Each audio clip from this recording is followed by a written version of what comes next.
नमस्कार, आप देख रहे हैं एनबी न्यूज और मैं हूं आपके साथ चंद्रशेखर त्रिशूल। कांग्रेस को उत्तर प्रदेश में बड़ा झटका लगा है। पूर्व केंद्रीय मंत्री कुंवर रतनजीत प्रताप नारायण सिंह ने मंगलवार को कांग्रेस छोड़ दी। उन्होंने कार्यकारी अध्यक्ष सोनिया गांधी को अपना इस्तीफा भेजा। दोपहर में आरपीएन ने दिल्ली में बीजेपी की सदस्यता ली। उन्हें यूपी चुनाव प्रभारी धर्मेंद्र प्रधान ने बीजेपी ज्वाइन करवाई। कांग्रेस ने एक दिन पहले सोमवार को ही आरपीएन सिंह को स्टार प्रचारक बनाया था। वे झारखंड के प्रभारी भी थे। आरपीएन सिंह के कांग्रेस छोड़ने के बाद कांग्रेस प्रवक्ता सुप्रिया श्रीनेत ने उन्हें कायर करार दे दिया। सुप्रिया ने कहा, कांग्रेस पार्टी जो लड़ाई लड़ रही है वह केवल बहादुरी से लड़ी जा सकती है। इसके लिए साहस, ताकत की जरूरत है और प्रियंका गांधी जैसा कहती हैं कि कायर लोग इसे नहीं लड़ सकते। उससे पहले आरपीएन सिंह ने कहा, 32 सालों तक मैंने एक पार्टी में रहा, ईमानदारी से, लगन से मेहनत की, लेकिन जिस पार्टी में इतने साल रहा वो पार्टी रह नहीं गई, न वो सोच रह गई जहां मैंने शुरुआत की थी। देर से सही पर दुरुस्त आया हूं। अगर देश में राष्ट्र निर्माण करना है और देश को आगे बढ़ाना है तो मैं एक छोटे कार्यकर्ता की हैसियत से हमारे प्रधानमंत्री मोदी के सपनों को पूरा करने के लिए जो भी प्रयास होगा अवश्य करूंगा।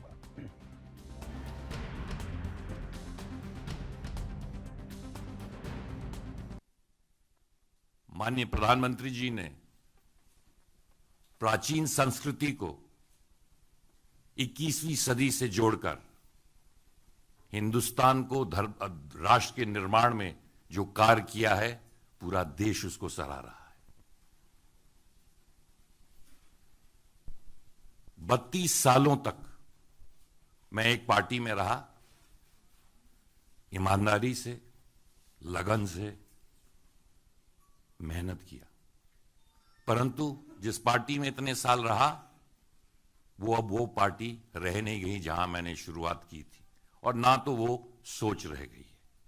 अगर देश में राष्ट्र निर्माण करना है और देश में आगे बढ़ाना है तो मैं एक छोटे कार्यकर्ता के हैसियत से हमारे ओजस्वी प्रधानमंत्री जी के सपनों को पूरा करने के लिए जो भी प्रयास होगा अवश्य करूं। मानना है कि ये जो लड़ाई है, जिस लड़ाई को कांग्रेस पार्टी लड़ रही है, और प्रियंका जी ने इसका पहले भी जिक्र किया है, यह लड़ाई बड़ी मुश्किल है और यह लड़ाई साहस के साथ ही लड़ी जा सकती है, वीरता के साथ ही लड़ी जा सकती है, बहादुरी से ही लड़ी जा सकती है। क्योंकि यह लड़ाई आप एक दंभकारी सरकार, उनके अहंकार, उनकी एजेंसीज, पूंजीवाद, हर तरह के लांछन के खिलाफ लड़ रहे हैं और इसको लड़ने के लिए बूता चाहिए। यह सच की लड़ाई है, यह सिद्धांतों की लड़ाई है। इसको लड़ने के लिए बूता चाहिए, इसको लड़ने के लिए वीरता चाहिए, साहस चाहिए। और जैसा कि प्रियंका जी कहती हैं, कायर इस लड़ाई को लड़ नहीं सकते। जो जहां जा रहा है, हम उनको बिल्कुल अपनी ओर से शुभकामनाएं देते हैं उनके उज्जवल भविष्य की, और हम आशा करते हैं कि शायद उनको समय रहते ये पता चलेगा कि लड़ाई लड़ना, शिद्दत से लड़ाई लड़ना वीरों की निशानी है।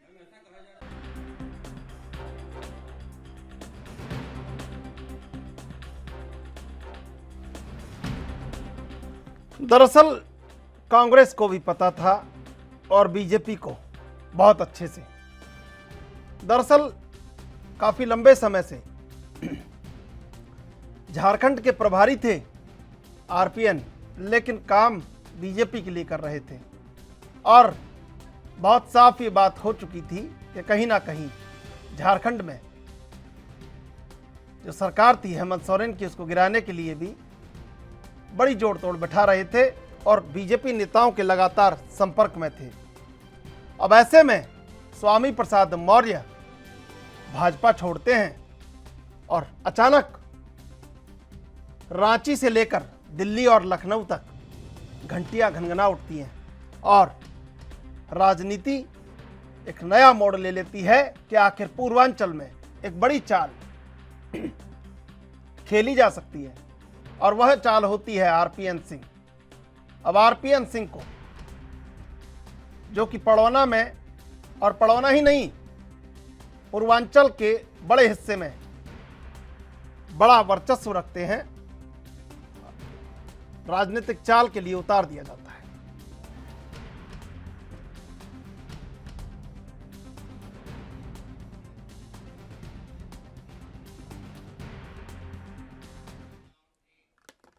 और इसी मुद्दे पर आज चर्चा करेंगे। हमारे साथ 3 मेहमान जुड़े हुए हैं। अजय सैनी बीजेपी से, रत्नाकर सिंह कांग्रेस से, अरविंद विद्रोही राजनीतिक विश्लेषक। आप तीनों का स्वागत है एनबी न्यूज पर। रत्नाकर सिंह जी, सबसे पहले आपके पास आएंगे। पता तो था कि ये सब होना है, लेकिन फिर स्टार प्रचारक में भी नाम आता है और खामोशी इख्तियार करके पार्टी बैठी रहती है। जी देखिए, खामोशी इख्तियार करके पार्टी नहीं बैठी है। पार्टी अपने देश जो एजेंडा है सेट है, उस एजेंडे पे काम कर रही है। वहाँ लोगों के लिए जो भी हमने चुनावी घोषणा पत्र में चीजों को कहा है, उस एजेंडे के ऊपर सारे लोग, पार्टी के संगठन के लोग काम कर रहे हैं। रही बात कुछ एक लोगों की, जैसे आरपीएन सिंह जी हुए, जतिन प्रसाद जी हुए, चाहे सिंधिया जी की बात ले लीजिए, इस तरह के लोग जो है ये मौका परस्त लोग होते हैं। जब इनको पार्टी संगठन सब कुछ देती है तो वो खुले हाथों से लेना पसंद करते हैं, लेकिन जब पार्टी संघर्ष करती है कहीं पे भी, चाहे उत्तर प्रदेश में हो या फिर अन्य राज्यों में, जब संघर्ष की बारी आती है तो ऐसे अपॉर्चुनिस्ट लोग जो होते हैं वो पार्टी छोड़ के दूसरी पार्टियों में जाते हैं, क्योंकि इनको लोगों की भलाई से ज्यादा, लोगों की सेवा भाव से ज्यादा इनको खुद को मंत्री पद की जो है लालसा होती है। और ऐसे लोग जो है जब हमारी पार्टियों से भारतीय जनता पार्टी में लोग जाते हैं तो उनको भारतीय जनता पार्टी के गंगा जल से नहला के उसको शुद्ध करके जो है उसको प्रतिस्थापित करती है और लोगों को दिखाती है कि ये हैवी वेट जो है कांग्रेस के, वो हमारे यहाँ आ गए हैं। लेकिन इस तरह के अपॉर्चुनिस्ट लोग जो हैं, जिनको जनता सिरे से नकार देती है, जब वो चुनाव में उतरते हैं तो उनको लगता है कि रातों रात ये विचारधारा बदल देते हैं। आप हमारी विचारधारा, कांग्रेस पार्टी की जो गांधीवादी विचारधारा है, उस विचारधारा से जस्ट अपोजिट है भारतीय जनता पार्टी की जी विचारधारा। तो रातों रात ये लोग अपनी विचारधारा को किस तरह से बदल देते हैं, ये जनता समझती है। ये विचारधारा को इसलिए बदलते हैं क्योंकि इनको सत्ता और शासन में बैठ के और सत्ता की मलाई लूटना है। तो इस तरह के लोगों के को राहुल गांधी जी ने पहले ही कहा है कि जो हमारी लड़ाई से जो में शामिल नहीं है, जो हमारी लड़ाई को, जो जिस प्रकार हम फांसीवाद ताकतों के खिलाफ लड़ रहे हैं आज, विघटनकारी संगठनों के खिलाफ आज लड़ रहे हैं, जो आरएसएस संघीय विचारधारा के खिलाफ लड़ रहे हैं, प्राइवेटाइजेशन के खिलाफ जो लड़ाई चल रही है, केंद्रीय एजेंसियों के दुरुपयोग के खिलाफ जो लड़ाई चल रही है, इस लड़ाई में जो लोग भी डर जा रहे हैं, जो लोग भी भयभीत हो रहे हैं, वो निसंकोच दूसरी पार्टी में चले जाए, ऐसा राहुल गांधी जी ने खुद स्वयं कहा है। तो इस तरह के लोग, जो जतिन प्रसाद हुए, चाहे आरपीएन सिंह हुए, चाहे सिंधिया जी हुए, ये लोगों के अंदर मद्दा नहीं है। ये मजबूती से लड़ाई नहीं लड़ सकते, ये डर गए, ये फांसीवादी ताकतों से डर गए, संघीय ताकतों से डर गए, और डर के इन्होंने जो है अपनी रातों रात विचारधारा को बदल दिया और बदल के जो है भारतीय जनता पार्टी के में शामिल हो गए। और आने वाले जो मंत्री पद में की लालसा जो इनके मन में बैठी हुई है, ऐसे लोगों को भारतीय जनता पार्टी जो है गोद में बिठा के मंत्री पद भी देगी, इस तरह का जो है इनका ख्याल है। लेकिन जब इलेक्शन होगा तो जनता जवाब देगी, माकूल जवाब देगी कि आपको जो है जनता की सेवा करनी है या खुद की सेवा करनी है। ये आने वाले समय में जनता इन लोगों को बाखूबी जवाब देगी। अजय सैनी जी, पटकथा तो पहले से लिखी जा रही थी और खामोशी हर तरफ इख्तियार थी, लेकिन आज इस खामोशी ने कहीं अपनी एकदम पूरे स्वरूप को तोड़ के रख दिया और ये संभव हुआ कि स्वामी प्रसाद निकले तो कहीं अब पूर्वांचल में कैसे बड़ी ताकत उभरे। संबंध तो पहले से आपके चल रहे थे झारखंड को लेके। देखिए, मेरा कहना ये है, मैं बताना चाहूंगा, एक दोहा मैं कहना चाहूंगा, उठो जवान देश की वसुंधरा पुकारती, पुकारता है देश ये पुकारती माँ भारती। तो जो देश के ऐसे जवान हैं उनको समझ में आ चुका है कि उत्तर प्रदेश में भाजपा का प्रचंड बहुमत आने वाला है। और ये मेरे साथी प्रवक्ता कांग्रेस के मुस्कुरा रहे हैं इसी बात पर, ये पता इनको भी है। एक जवाब दे तो आपका लहराने वाला है, 10 सेकंड का टाइम देंगे तो। और कांग्रेस का कोई अस्तित्व बचा नहीं है। रत्नाकर सिंह जी, अब मैं आपके पास आना चाहूंगा। 10 सेकंड में आप क्या बताना चाहते हैं, बता दीजिए जल्दी से। जी जी, अजय जी कह रहे थे पुकारती माँ भारती। मैं इनसे एक चीज सिर्फ कहना चाहता हूँ कि उत्तर प्रदेश में आज की परिस्थिति ले लीजिए तो इनके 3 मंत्री जो है, स्वामी प्रसाद मौर्य, धर्मपाल सैनी, दारा जी, इनको माँ भारती नहीं पुकार रही थी। 12 सिटिंग एमएलए ने इनके पार्टी को छोड़ा है, तो क्या उनको माँ भारती नहीं पुकार रही थी?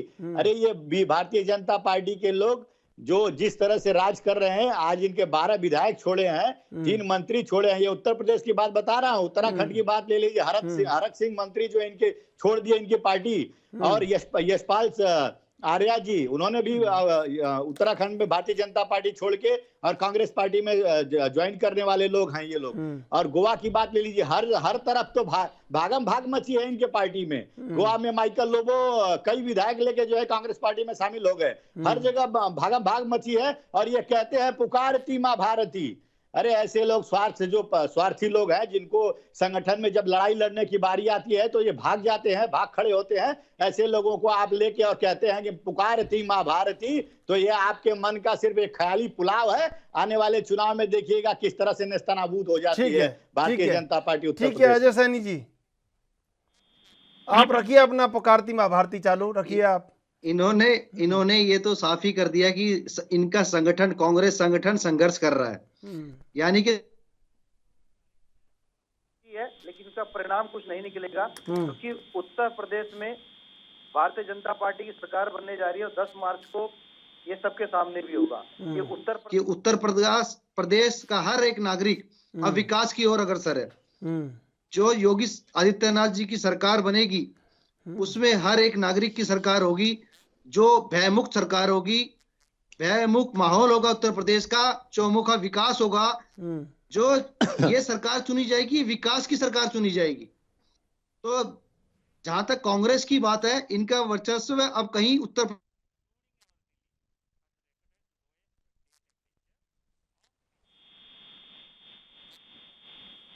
जी बिल्कुल, हम अरविंद विद्रोही के पास आना चाहेंगे। अरविंद जी, पूर्वांचल में बड़ा खेल हो गया है। हाँ हाँ बिल्कुल। अब पूर्वांचल में तो लगातार राजनीतिक जो है गतिविधियां बनी हुई है, और पूर्वांचल इस समय केंद्र तो बना हुआ है सत्ता का भी और संघर्ष का भी, सत्ता के लिए संघर्ष का भी। और सारी जो भी विपक्ष की आरोप था सत्ताधारी दल पर, वो अब दरकिनार होकर के व्यक्तियों पर आधारित हो गया है। ये एक अजीब घटना हुई है, ये नहीं होना चाहिए था। बात पूर्वांचल की ही नहीं है, बिल्कुल एक कोने पर आप चले जाइए पश्चिम से भी देखिए व्यक्तियों पर ही अब पूरा चुनाव चलता चला जा रहा है। चाहे नाहिद हसन का मामला हो, और उसकी बगल की सीट पर भी है एक दूसरे अपने गठबंधन के समर्थक एक दूसरे से दूसरे भाषा का प्रयोग कर रहे हैं। और उसके बाद आप मध्य उत्तर प्रदेश में आइए तो मध्य उत्तर प्रदेश में हलचल तेज हो गई है। विभिन्न राजनीतिक दलों के लोग जिसको टिकट नहीं मिल रहा, वो खेमे बंदी में जुट गए हैं। यही कारण है कि यहाँ पर टिकट भी डिक्लेयर करने में दिक्कत हो रही है। और ओपी राजभर जैसा नेता जो भारतीय जनता पार्टी की सरकार को पहले ही मंत्री छोड़ के अलग वो बिगुल बजा रहे थे, आज तो उन्होंने एक बयान दिया तो उस पर अब स्वामी प्रसाद मौर्य का बयान आ गया कि मैंने तो ऐसी कोई बात ही नहीं कही थी। दरअसल राजनीति के इस दौर में त्रिशूल जी नेताओं का बड़बोलापन अब सामने आ रहा है। और अभी मैं सुन रहा था कांग्रेस के साथी का कहना है कि भारतीय जनता पार्टी राजनीति में है कि नहीं, वो तो बड़ी अच्छी बात है। कांग्रेस की सरकार उत्तर प्रदेश में बन जाएगी मेहनत ज्यादा करने, लेकिन ये भी तो सोचना पड़ेगा ना कि बेटी हो लड़ सकती हो, लड़की हो लड़ सकती हो कि पोस्टर गर्ल आपकी पार्टी छोड़ दिया। और जो बरेली में जो आयोजन हुआ जिसमें लड़कियां कुचली गई, आपने हमने सभी लोगों ने मीडिया चैनल्स ने बात किया, वो जो आयोजक थी उन्होंने कहा वैष्णव मातम भी हो गया। फिर मालूम चला कांग्रेस का वो कार्यक्रम करा रही थी और वो खुद समाजवादी पार्टी में ज्वाइन कर ली, और आज आरपीएम सिंह भी चले गए। तो अब तो राजनीति व्यक्ति आधारित हो गया है और सारे राजनीतिक नहीं अरविंद जी देखिए एक बात बताइए, दरअसल जो ये कह रहे हैं, बीजेपी और सपा दोनों कह रही कांग्रेस के पास कुछ नहीं है, लेकिन जो भी कांग्रेस छोड़ के जा रहा है वो कोहिनूर हो जा रहा है। तो ये तो थोड़ा बेईमानी सा लगता है ये बात।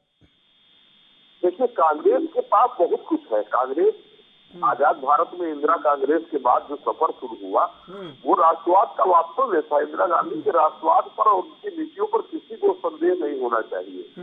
वही तो पीड़ा है ना। अब राष्ट्रवाद तो खो गया। राष्ट्रवाद को कैसे प्रभावित करेंगे कांग्रेस के लोग जाने। और कांग्रेस के बड़े नेता पार्टी से अलग हो रहे हैं। कांग्रेस को एक लिस्ट जारी कर देनी चाहिए कि हमारे ये नेता प्रभावशाली हैं, क्योंकि जिसका भी नाम आता है कि प्रभावशाली, पूर्व सांसद प्रभावी होते हैं, मंत्री भी प्रभावी होते हैं, वही छोड़ के जा रहे हैं। जितिन प्रसाद जी गए, आरपीएन गए, इधर प्रवीण हेरन जी गए, उनकी और जो प्रत्याशी डिक्लेयर की वो भी चले, आपकी पोस्टर गर्ल चली जा रही है। तो ये और प्रियंका गांधी की मेहनत पर सबसे ज्यादा पानी तो कांग्रेस के लोग फेर रहे हैं। उन्होंने उत्तर प्रदेश की विपक्ष के सोने पड़ी राजनीति को एक आवाज दी थी, मुखरित आवाज दी थी। कांग्रेसियों को पता नहीं क्या हो गया है, वो अपने नेताओं को नहीं रोक पा रहे हैं, जिसके जो मन में आ रहा है वो कह दे रहा है। ठीक है। और उत्तर प्रदेश का नेतृत्व तो बिल्कुल जैसे प्रियंका गांधी की मेहनत पर पानी फेर दिया। मैं आऊंगा आपके पास, और मैं आऊंगा रत्नाकर जी, ये हर बार ये सुना जाता है और जब ऐसे घटनाक्रम होते हैं तो ये बात बहुत पुरजोर तरीके से हर एक कान में गूंजती है कि कांग्रेस को कांग्रेस ही हरा सकती है। और उत्तर प्रदेश में शायद ये बड़े पैमाने पर हो रहा है कि कांग्रेस को कोई हरा रहा है तो कांग्रेस हरा रही है, ना सपा हरा रही है, ना बसपा हरा रही है, ना बीजेपी हरा रही है।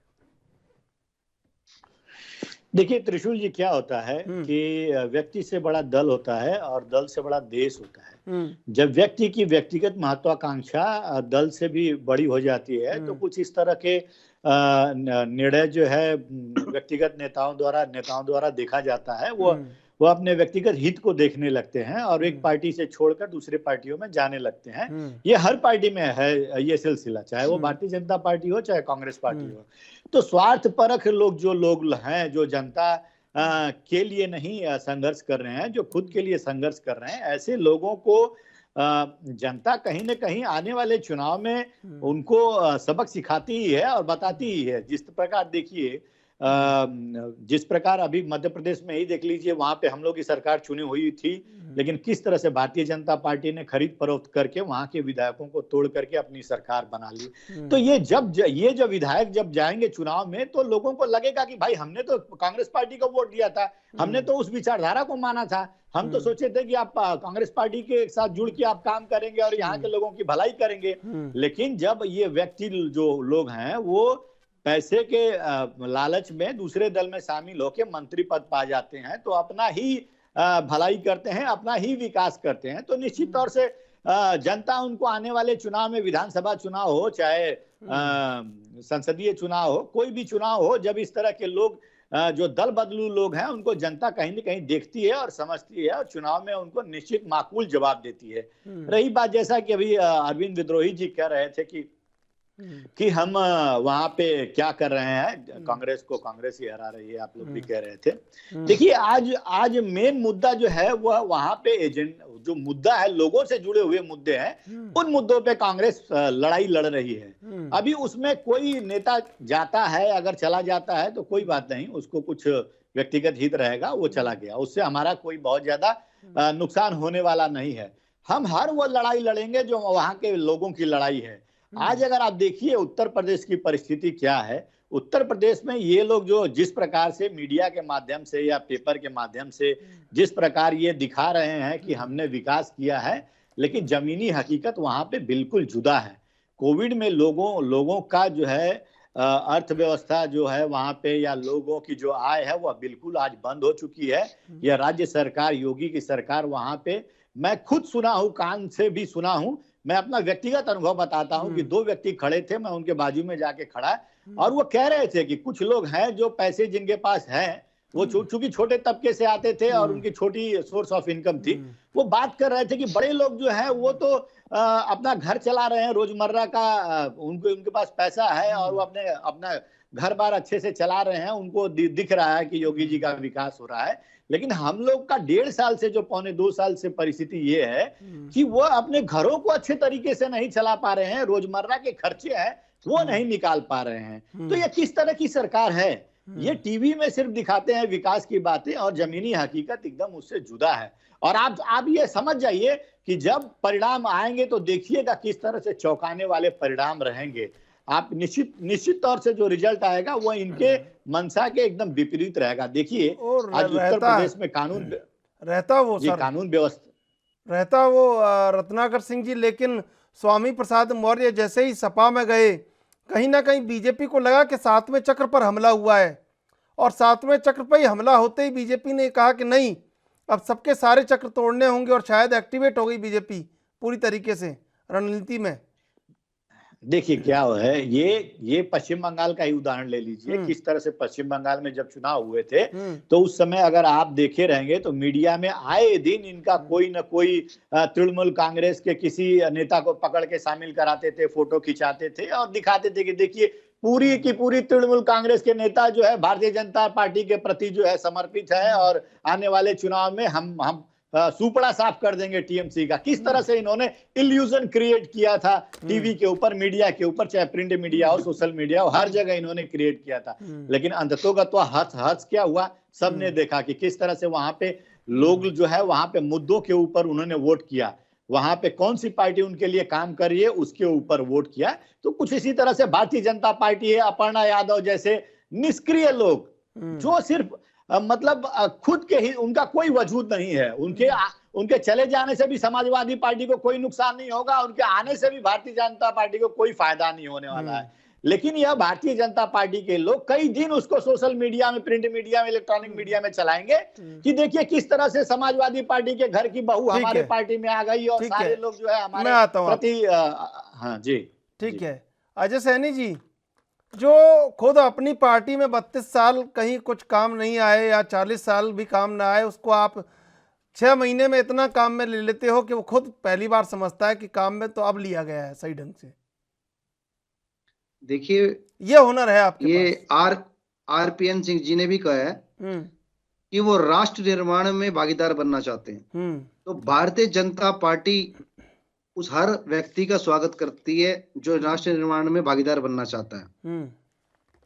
बाकी बात रही पश्चिम बंगाल की, इन्होंने बात की है, तो पश्चिम बंगाल के अंदर कैसे भाजपा के कार्यकर्ताओं की निर्दयता हत्या की गई, ये सबने देखा। आपके वहां की जनता ने नहीं के माध्यम से भी और भी बहुत से न्यूज चैनल के माध्यम से सबने देखा कि वहां टीएमसी ने कैसे भाजपा के कार्यकर्ताओं का घर फूका, उनके साथ कैसे अत्याचार किया, उनके घर के घर फूक दिए गए हैं। ये मीडिया पे खूब चला है। तो वहां की जनता ने किसको चुना, कैसे चुना, डर के मारे वोटिंग हुई या नहीं हुई, क्या पोलिंग बूथ तक गए, ये एक अलग मुद्दा है। लेकिन हम आज यहाँ बात कर रहे हैं उत्तर प्रदेश की, तो ये कह रहे हैं कि 10 मार्च को परिणाम क्या होगा।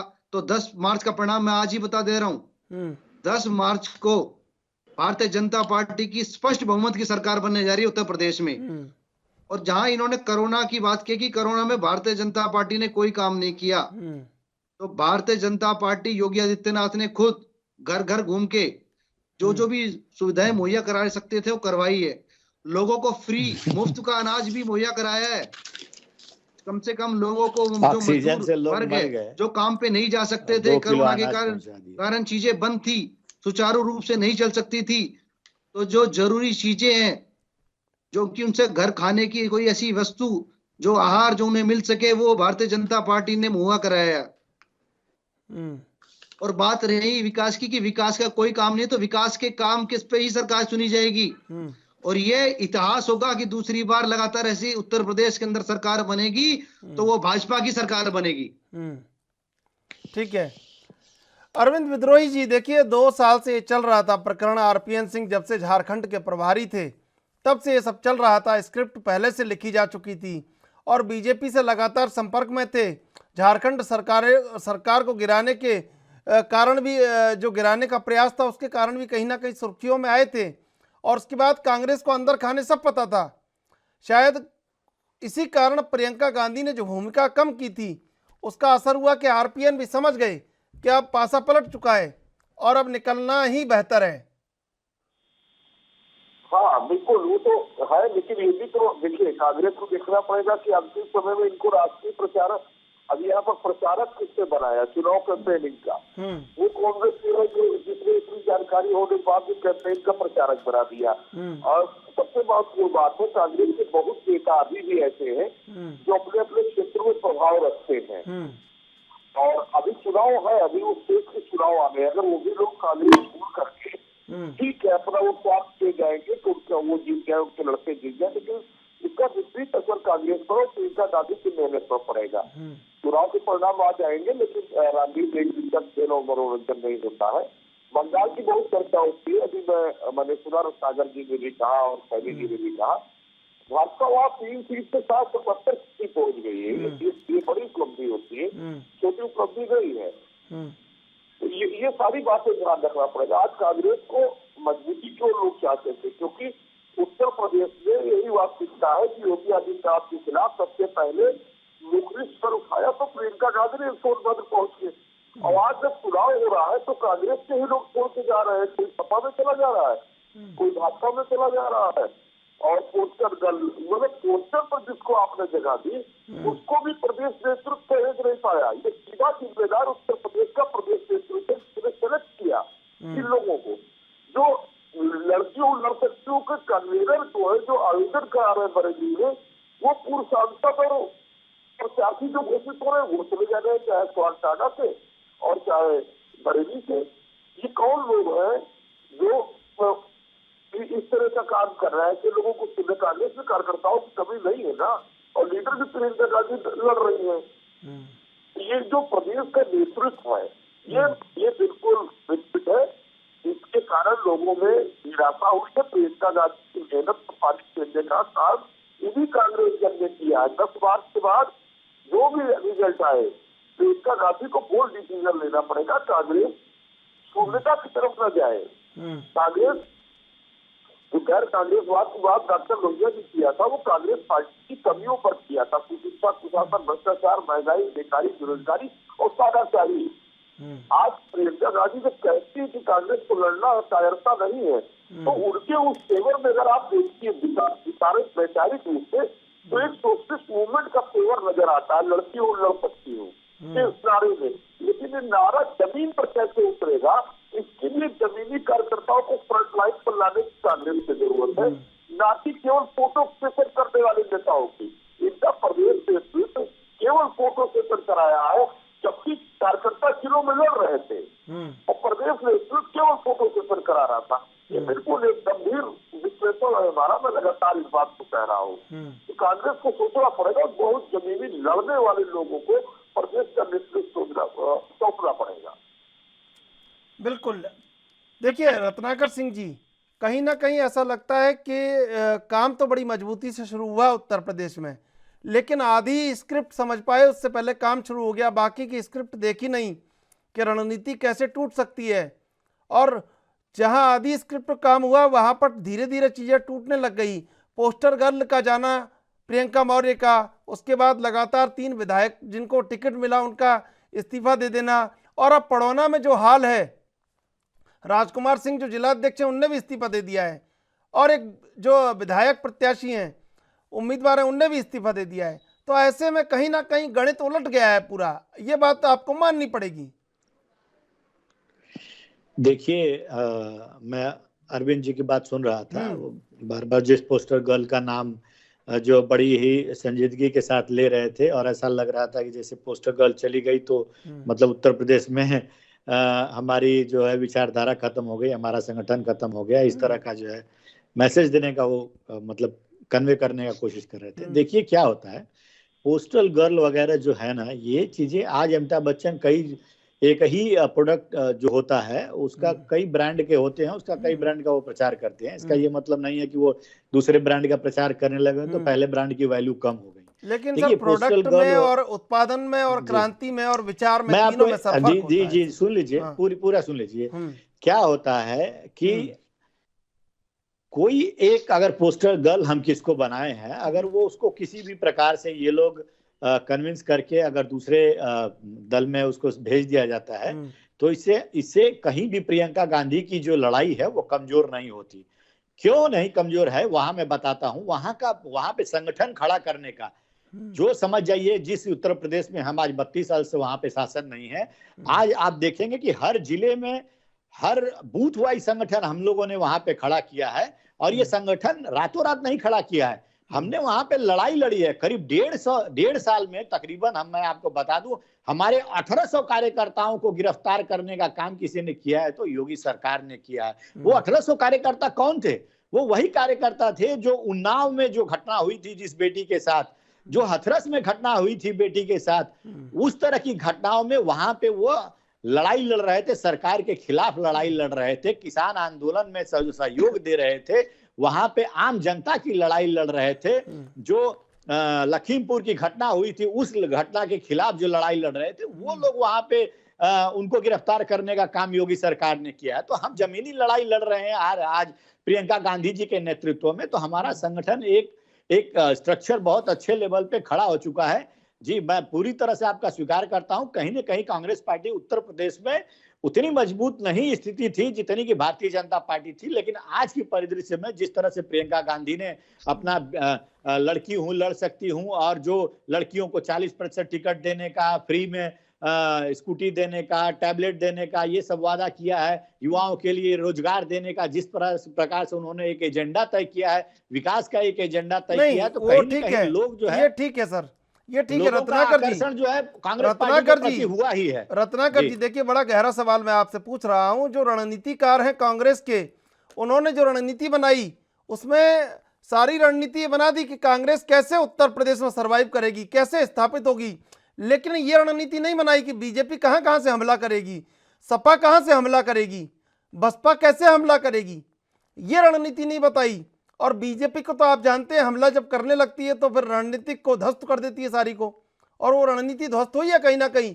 पूर्वांचल में स्वामी प्रसाद मौर्य का जाना, आरपीएन सिंह का आना, और कहीं ना कहीं 2 साल से लगातार संपर्क में रहना, और इसके बावजूद आपको कहीं ना एक जो डैमेज था उसको कहीं कंट्रोल ना किया जाना, तो सारी चीजें खुल के कहना चाहिए था। आज आप कहेंगे कोई विश्वास नहीं करेगा कि वो आपकी लाइन से आउट हो चुके थे, आज विश्वास नहीं करेगा सर।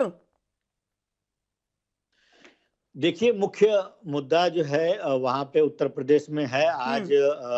ये चुनाव के समय में कुछ लोग आते हैं जाते हैं, ये सारी चीजें हर पार्टियों में होती हैं। कुछ लोग नहीं सर, किचन कैबिनेट के लोग होते हैं, वो हमेशा कष्ट पहुंचाते हैं। ये किचन कैबिनेट के लोग हैं सर। हाँ जी ये जी रत्नाकर जी किचन कैबिनेट के लोग हैं। मैं आपको कह रहा हूं कि उत्तर प्रदेश में हमारे जो नेता हैं वो चले गए हमारी पार्टी को छोड़ के दूसरे दल में, उनका कुछ व्यक्तिगत कारण है, व्यक्तिगत स्वार्थ है, वो चले गए। लेकिन आप कहीं ना कहीं ये भी तो देखिए कि उत्तर प्रदेश में किस तरह से 12 सिटिंग एमएलओ ने इनकी पार्टी छोड़ दी। 3 मंत्रियों ने जो है, जो सिटिंग जो वहां पे मंत्री हैं, जो उन्होंने पार्टी छोड़ दी। तो किस तरह से इनका काम करने का तरीका है, काम करने के तरीके पे इन्होंने प्रश्न चिन्ह उठाया, और उन्होंने बताया कि सिर्फ मंदिर और मस्जिद वाला मुद्दा जो लेके आप कितने दिनों तो किसी को मूर्ख बना सकते हैं, आप कितने दिनों तक किसी को 370 के नाम पे जो है लोगों को बरगला सकते हैं। आप दत्तोगत्वा वहां पे सरकार ने किया है, सवाल आ जाता है। ठीक है, रोजी रोटी का सरकार भी करती। जी जी सैनी जी जरा सुन लीजिए जी, 5 मिनट दीजिएगा, 5 मिनट। 5 मिनट तो बहुत जिस प्रकार एक पूरा कर लीजिए, आधा सेकंड आप पूरा आधा मिनट में। जी, जिस प्रकार वहां पे आज बेरोजगारी का मुद्दा है, जो लोगों को जीवन से, आम जीवन से जुड़े हुए मुद्दे हैं, वो मुद्दों पे पार्टी चुनाव नहीं लड़ रही है। इनको अभी भी अब्बाजान, जिन्ना और मंदिर और मस्जिद, अभी भी ध्रुवीकरण की राजनीति इनको दिखाई पड़ रही है, क्योंकि 5 सालों में इन्होंने कुछ किया नहीं। और 5 सालों में अगर कुछ किया नहीं तो अंततोगत्वा ये अपने जो पूर्ववत एजेंडे जो होते हैं उन्हीं एजेंडों पे काम करना शुरू करती है। हर मुद्दे पे ये फेल है, चाहे किसान का मुद्दा हो, चाहे महिला सुरक्षा का मुद्दा हो, चाहे बेरोजगारी का मुद्दा हो, चाहे हत्या और अपहरण का मुद्दा हो, चाहे भ्रष्टाचार का मुद्दा हो, चाहे युवाओं के भविष्य का मुद्दा हो, हर मुद्दे पे यह सरकार पूरी तरह से नाकाम हो चुकी है। अर्थ जो भी कानून व्यवस्था है वो पूरी तरह से लाचार हो चुकी है। रत्नाकर जी, बिल्कुल रत्नाकर जी। अजय सैनी जी, देखिए मैं आपसे एक सीधा सीधा सवाल ये है कि अगर विचारधारा है तो फिर संख्या की क्या आवश्यकता है, और अगर विचारधारा में आपके पास बड़े कद के चेहरे हैं और आपका बड़ा विकास का एक ऐसा परिदृश्य है, राष्ट्रवाद का परिदृश्य में आप काम कर रहे हैं परिप्रेक्ष्य में, तो फिर आपको क्या जरूरत पड़ रही है कि इस तरह के समझौते करने की? देखिए, जो पार्टी से छोड़ के जा रहा है वो जाए, जिसको आना है उस जो आएगा राष्ट्रीय उसका स्वागत है, लेकिन भारतीय जनता पार्टी में किसी के आने जाने से नहीं, वो विकास के नाम पे चुनाव लड़ेगी और विकास के नाम पे जीतेगी। अब रही बात कांग्रेस की, तो भाजपा ने नारा दिया था कांग्रेस मुक्त भारत, और कहीं ना कहीं भारत कांग्रेस मुक्त होने जा ही रहा है, ये थोड़ा ही समय बचा है। तो पहले सोनिया जी के बाद राहुल गांधी जी के नेतृत्व में कितना असर था देखा, देश की सोर चला गया और कांग्रेस मुक्त होने की ओर हो गया। सर अभी तो कांग्रेस हो रही है बीजेपी। प्रियंका जी की बात, उत्तर प्रदेश के अंदर ये कह रहे हैं प्रियंका जी के नेतृत्व में चुनाव लड़ेंगे, महिलाओं को 40% की भागीदारी दी जा रही है, लैपटॉप फ्री दिए जा रहे हैं। इन्होंने तो कोई विकास नहीं गिनवाया कि विकास के लिए क्या करेंगे, मुफ्त की चीजें देंगे, लैपटॉप देंगे। हम बैठे हैं कि आप बैठे हैं? नहीं, मुफ्त की आपने विकास का आपने विकास के नाम का नहीं कहा कि हम विकास के नाम पे चुनाव लड़ेंगे। आप पांच विकास अपना गिना दीजिए, सिर्फ पांच विकास के काम गिना दीजिए। भ्रष्टाचार की आपने कहा कि मैं आपको भाजपा 20 आपकी नाकामियों को गिनाऊंगा। जरूरत नहीं है, क्योंकि महंगाई कांग्रेस की देन है। क्या मजदूरों को हाल हुआ है ये सबको पता है। कांग्रेस ने 70 साल में क्या किया सबको पता है। तो जहां 8 साल में आपने क्या किया है केंद्र में? विकास की बात 5 साल यूपी में क्या किया अगर सब कांग्रेस ने किया? गया है पुराने वाले ये जो 5 साल होंगे वो उत्तर प्रदेश के लिए और स्वर्ण काल के लिए जो और जाएंगे, जहां राम राज्य की स्थापना होगी। और 10 मार्च को मैं चाहूंगा कि रत्नाकर जी मेरे साथ दोबारा डिबेट पाए रात को, तो उन्हें पता लगेगा कि 10 मार्च का चुनाव जनता ने किसको तय किया है और किसकी सरकार आई है बहुमत से, तो पता लग जाएगा कि उत्तर प्रदेश भी कांग्रेस मुक्त हुई है नहीं हुई है। ठीक है, ठीक है। अरविंद विद्रोही जी, एक बहुत गहरा सवाल ये भी है कि 100, 150, 200 तरह के घोटाले गिनवाए गए थे, लेकिन उतने लोग जेल में नहीं गए। अब ये तो राजनीति में जो घोटाले का होता है, 2 साल पहले तमाम रेड पड़ी थी यूपी की कई मामलों को लेके, अधिकारियों पर कार्रवाई हुई तो दरअसल और आगे नहीं बढ़ा। दरअसल फाइलें सब रखी रहती है, समय समय पर सरकारें और एजेंसियां उसको अपना एग्जीक्यूट करती हैं। अभी देखिए ईडी से लेकर के सारा जो इनकम टैक्स का पड़ रहा था छापा, और अभी भी कार्रवाइयां हो रही है। परसों भी लखनऊ में 5-6 करोड़ रुपया पकड़ा गया है, इनकम टैक्स से पकड़ा है। लेकिन अब उसकी चर्चा कम हो गई क्योंकि लोगों को समझ में आ गया कि ये इसका विरोध करना एक खतरनाक है। तो राजनीति में अभी कांग्रेस को ऊपर जब केंद्रित करते हैं, आपकी बात बहुत अच्छा आपने टॉपिक रखा था। चंद्रिका पाल बड़े हस्ताक्षर से वो चले गए, वो नहीं बचे। अन्नू टंडन लखनऊ के बगल में वो चले गए, जितिन प्रसाद वहां पे चले गए, और निर्मल खत्री जी साथ मतलब है राजनीति में है, क्या कुछ अच्छा ही कर रहे होंगे कांग्रेस में। जवान जायसवाल जी कानपुर के प्रदेश अध्यक्ष से सलमान खुर्शीद जी, मतलब कुछ गड़बड़ है। जितना प्रियंका गांधी जी ने अच्छे कार्यक्रम दिए और जितनी आक्रामक रूप से उन्होंने योगी सरकार पर प्रहार किया, वो एग्जीक्यूट कांग्रेस के स्टेट लीडरशिप नहीं कर पाई, जबकि जिलों में लोगों ने काम किया। मेरा ये स्पष्ट रूप से कहना, मैं जब भी कांग्रेस पर बात होती तो मैं कहता हूँ कि कभी न जिलों के कार्यकर्ता न कांग्रेस के आमजन में जो कांग्रेस का उत्तर प्रदेश का नेतृत्व बनाया गया, वो कहीं ना कहीं सामंजस्य स्थापित कर गया, मैसेज कन्वे नहीं कर पाया, जबकि प्रियंका जी ने लगातार काम किया।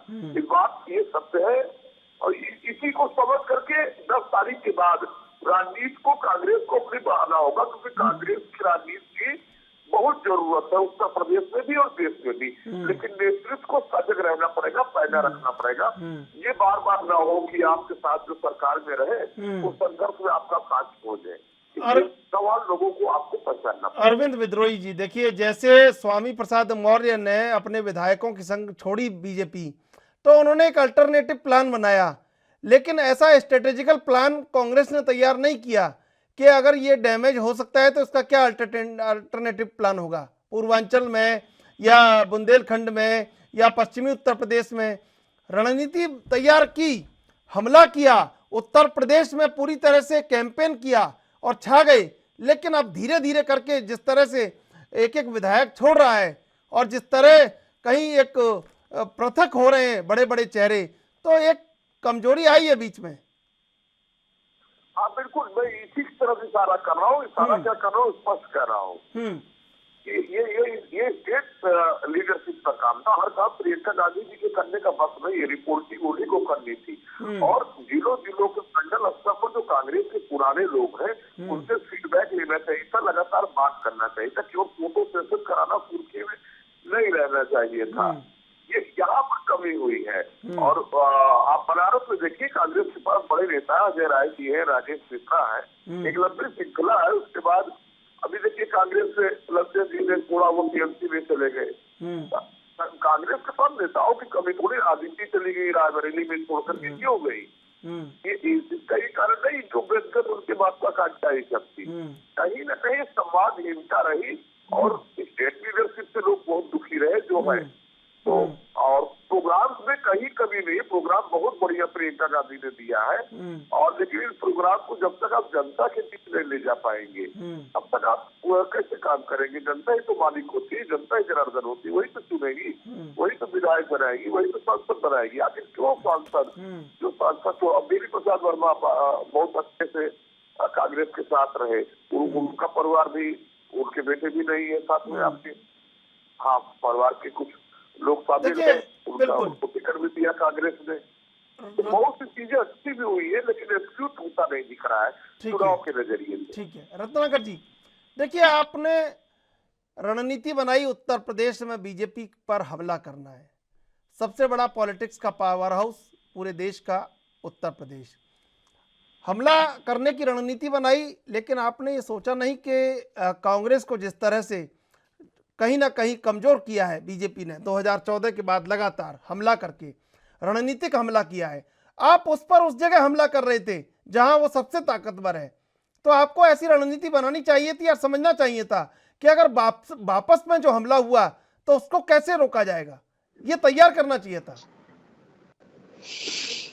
जी देखिए त्रिशूल जी, मैं ये कहूँगा, पहली चीज तो ये कहूँगा कि जिस राज्य में अगर कोई पार्टी सत्ता में कई दशकों तक नहीं रहती है तो वहाँ पे संगठन में जो लोग अपना भविष्य देखते हैं कि मतलब आने वाले भविष्य में उनको इफ एंड बट में चलते हैं, जो मतलब ये नहीं, जिनके अंदर कॉन्फिडेंस रहता है कि आने वाले समय में हम वहां पे लड़ाई जो चल रही है हमारी संघीय विचारधारा के खिलाफ, फासीवादी ताकतों के खिलाफ, पूंजीवादी ताकतों के खिलाफ जो लड़ाई चल रही है, उसमें वो जब ये उनके मन में लालच आने लगता है कि हम सत्ता में कब आएंगे, तब वो क्या है, कुछ इस तरह की परिस्थितियां जब उनको सामने लगता है कि हम सत्ता में नहीं आ पाएंगे, हम मंत्री पद नहीं हासिल कर पाएंगे, तो कुछ लोग हैं जो वो जरूर पार्टी छोड़ के चले जाते हैं। लेकिन आज भी उत्तर प्रदेश में हमारा संगठन बहुत मजबूत अभी है और बहुत कद्दावर नेता वहां पे उत्तर प्रदेश में बैठे हुए हैं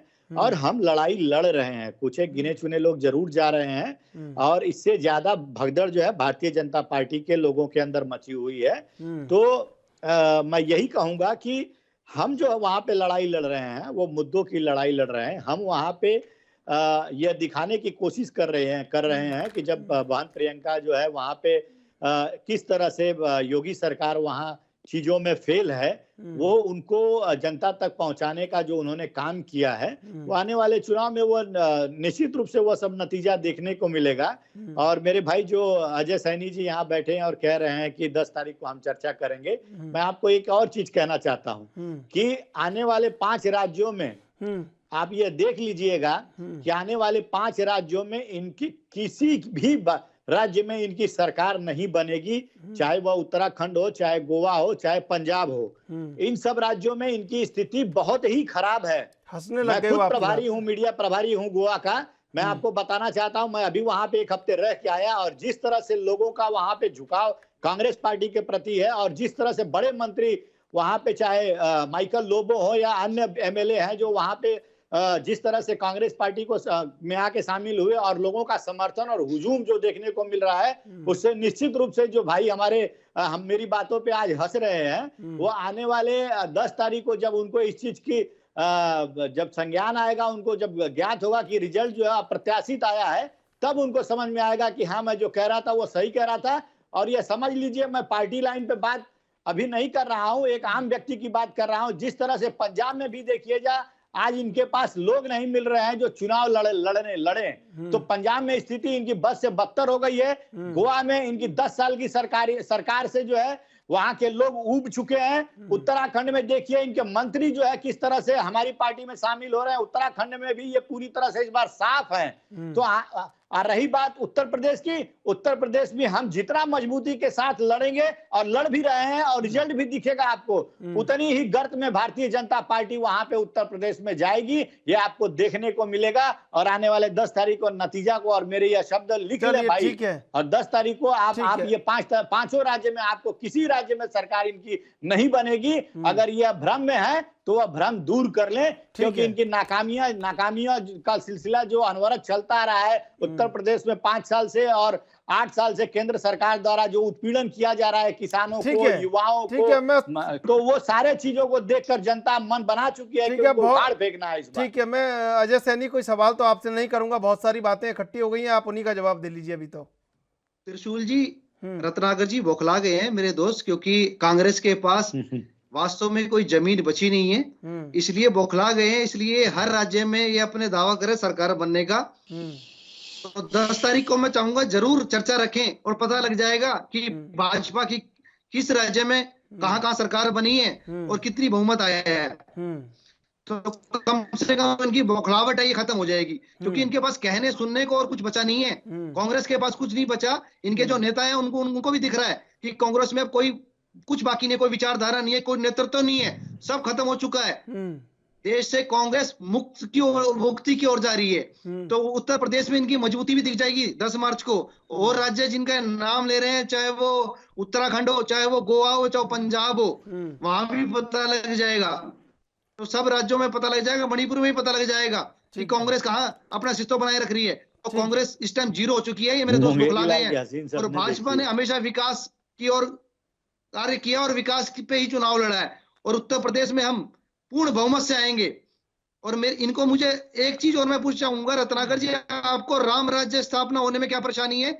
अगर राम मंदिर बनने जा रहा है, आपको क्या परेशानी है कि ये मंदिर की बात करते हैं? हमने तो अपने कोई विकास पत्र में नहीं लिखा, हमने अपने घोषणा पत्र में लिखा है कि राम मंदिर बना रहे हैं, तो हमें वोट दीजिए। राम मंदिर के बारे में कुछ बोला ही नहीं सर, देखिए जबरदस्ती नहीं, जवाब दे देता हूँ। बात करते हैं तो मैं इनको बताना चाहूंगा कि हमने किसी अपने घोषणा पत्र में लिखा कि हमने राम मंदिर अगर बनाया है तो हम उस पे वोट ले रहे हैं, हम विकास पे वोट ले रहे हैं और विकास ही करेंगे। ठीक है, वो जवाब देना चाह रहे हैं रत्नाकर सिंह जी। रत्नाकर सिंह जी देखिए, आज जिस तरह से ये राम नाम का जो एक चोला पहन के और लोगों को बरगलाने की कोशिश कर रहे हैं, ये चंदाखोर पार्टी राम नाम के नाम पे चंदा लेती है और सारा चंदा खा जाती है। ऐसी तो इनकी पार्टी है।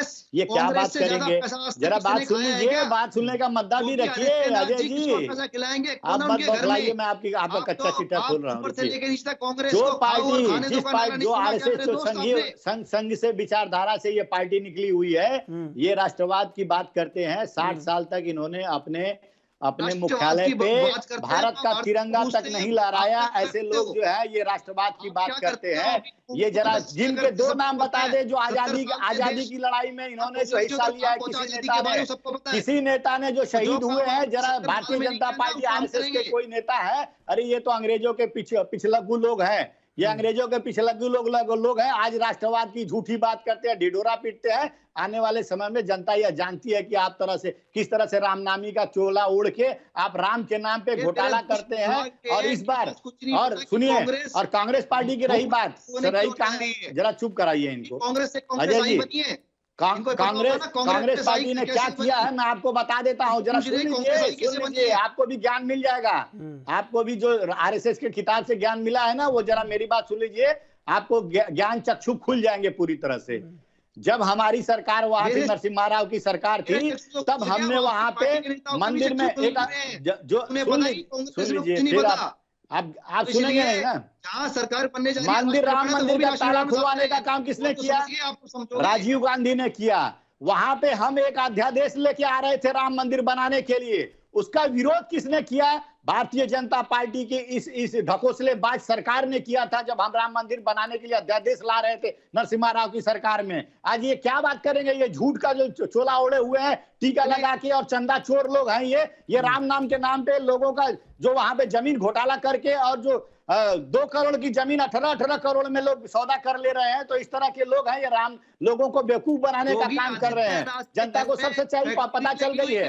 अब रही बात उत्तर प्रदेश की, तो त्रिशूल जी जरा इनको चुप कराएंगे तो मैं उत्तर प्रदेश के बारे में भी इनको जरा ज्ञान दे दूं, इनको कहां पे नाकामियां हैं इनकी। प्रियंका गांधी जी के हस्बैंड है रोड वाड्रा, जानते हैं ना आप क्या क्या उनके नाम है, और आप मुझे भ्रष्टाचार की बात बता रहे हैं। जरा सुन लीजिए। देश को चूस लिया है कांग्रेस ने। ठीक है, बात करते हैं। ठीक है, अब समय कम बचा है, मैं संक्षिप्त जवाब सबके ले लेता हूं। अरविंद विद्रोही जी, देखिए अरविंद जी, आवाज आ रही है आपको? आ रही है। अरविंद जी देखिए, कहीं ना कहीं आरपीएन के रूप में एक अनमोल रत्न कांग्रेस ने खो दिया है और इसकी भरपाई भी कांग्रेस को ही करनी होगी।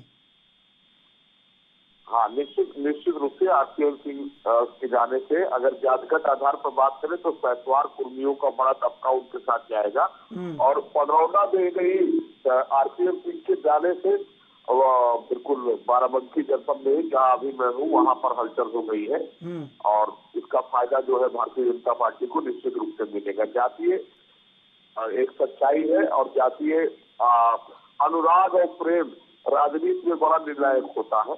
और अरविंद जी ये भी जानना चाहेंगे, स्वामी प्रसाद मौर्य के लिए बड़ा खतरा पैदा कर दिया है पूर्वांचल में। देखिए, वहाँ स्वामी प्रसाद पूर्वांचल में क्या पनौना सीट पर ही अगर लड़ाती है आरपीएन सिंह को तो सीधा मुकाबला होगा, नहीं कोई लड़ेगा तो फर्क पड़ेगा। जितनी वो शैली से जगह जगह घूम कर स्वामी प्रसाद मौर्य प्रचार करते हैं, उनको अपनी सीट पर ज्यादा ध्यान देना पड़ेगा, क्योंकि अगर वही सीट हारेंगे तो जितना वो बोल रहे हैं वो सब बेकार हो जाएगा। और अगर बात करें समाजवादी पार्टी उसके गठबंधन की, तो उसके बड़े नेता, ज्यादातर नेता बड़बोलेपन के शिकार है, जिसका नुकसान सीधा जो है अखिलेश यादव की छवि को भी हो रहा है और उनके प्रचार तंत्र को भी हो रहा है।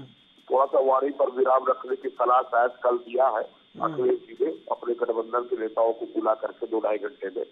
तो अगर ये लोग संयमित रहेंगे तो रोचक होगा मुकाबला, नहीं तो भारतीय जनता पार्टी के प्रचार तंत्र के आगे ये लोग घेर हो जाएंगे। जी अजय सैनी जी, देखिए कांग्रेस के अनमोल रतन आरपीएन के रूप में आपके साथ हैं, और दूसरी तरफ स्वामी प्रसाद मौर्य का तोड़ भी आपके पास है। अब ऐसे में आपकी रणनीति तो बहुत मजबूत हो चुकी है, अब परेशानी भी है पश्चिमी उत्तर प्रदेश में, उसको कैसे पूरा करेंगे? ये किसको चुनाव लड़ाना है, कहाँ से लड़वाना है, ये पार्टी का अपना व्यक्तिगत निर्णय है। जो नेता हैं, जो प्रभारी हैं, वहां के देखेंगे। लेकिन कहीं भी किसी रूप में मुझे कोई कमजोरी दिखाई नहीं दे रही, चाहे वो पश्चिमी उत्तर प्रदेश हो। पार्टी मजबूत है, स्पष्ट बहुमत की सरकार आएगी, जिसमें कोई दो राय नहीं है, और रत्नाकर जी भी इसको अच्छी तरह जानते हैं। और ये बात कर रहे थे भ्रष्टाचार की, मैं एक जिस पे बात जरूर कहना चाहूंगा कि योगी आदित्यनाथ जी एक सिंपल चरित्रवान व्यक्ति हैं। उन्होंने कोई अपना घर नहीं भरा है, जो भी कार्य करा उत्तर प्रदेश के लिए वो विकास के लिए किया है, और जो भी वोट मांग रहे हैं ना आज, तो वो विकास के लिए मांग रहे हैं। आप उत्तर प्रदेश में जितने भी एक्सप्रेस वे बनने हैं उनको देख लीजिए, इन्होंने विकास की अगर बात करते हैं ना, मेडिकल कॉलेज देख लीजिए, एम्स देख लीजिए, जितनी भी जिनकी योजनाएं जो कृषकों के लिए वो सब देख लीजिए। ठीक है रत्नाकर सिंह जी, रणनीति कमजोर हो रही है, उसको मजबूत करने की जरूरत है आपको, अगर मैदान में बने रहना है, युद्ध में लड़ना है तो। देखिए, हमारे नेता राहुल गांधी जी ने पहले ही कहा है कि जो भी इस संघर्ष में, इस लड़ाई में, जो हमारी लड़ाई जो जारी है, चाहे वह फांसीवाद ताकतों के खिलाफ हो, चाहे विघटनकारी संगठनों के खिलाफ हो, चाहे संघीय विचारधारा के खिलाफ हो, चाहे पूंजीवादी वादी लोगों के खिलाफ हो, चाहे प्राइवेटाइजेशन के खिलाफ हो, चाहे केंद्रीय एजेंसियों के दुरुपयोग के खिलाफ हो, इस लड़ाई में जो भी अगर कोई व्यक्ति अगर वो डर रहा है भारतीय जनता पार्टी से, तो वह भारतीय जनता पार्टी में शरणागत हो जाए, उससे हमारी पार्टी को कोई फर्क नहीं पड़ता। हम मुद्दों की लड़ाई लड़ रहे हैं, हम संगठन वहां पे हमारी मजबूत है, हम आज संगठन खड़ा किए हैं और हम वहां पे मजबूती के साथ और कांग्रेस विचारधारा और एजेंडे और मुद्दे के साथ लड़ाई लड़ रहे हैं। यहाँ भारतीय जनता पार्टी के जो मेरे मित्र बैठे हैं, ये पहले अपने गिरेबान में झांक कर देख लें ठीक है कि 12 सिटिंग एमएलए जो ठीक है है, इनके जो है ठीक है। पार्टी छोड़कर चले गए समय हैं। क्यों समाप्त हो छोड़कर रहा चले गए है, हैं? समय यह समाप्त हो विचार रहा है। करने अजय योग्य सैनी जी, रत्नाकर सिंह जी, अरविंद विद्रोही जी, आप तीनों का धन्यवाद डिबेट में जुड़ने के लिए। आज आरपीएन के रूप में कांग्रेस ने अनमोल रतन खो दिया है और बीजेपी ने स्वामी प्रसाद मौर्य का तोड़ ढूंढ लिया है। अब ऐसे में रोचक मुकाबला और रोचक हो गया है। देखना होगा कि बीजेपी कहां सपा और कांग्रेस के अवैध किले को तोड़कर अपना महल बनाने की तैयारी में है। बहरहाल देश विदेश की ताज़ा तरीन खबरों के लिए आप देखते रहिए एएनबी न्यूज।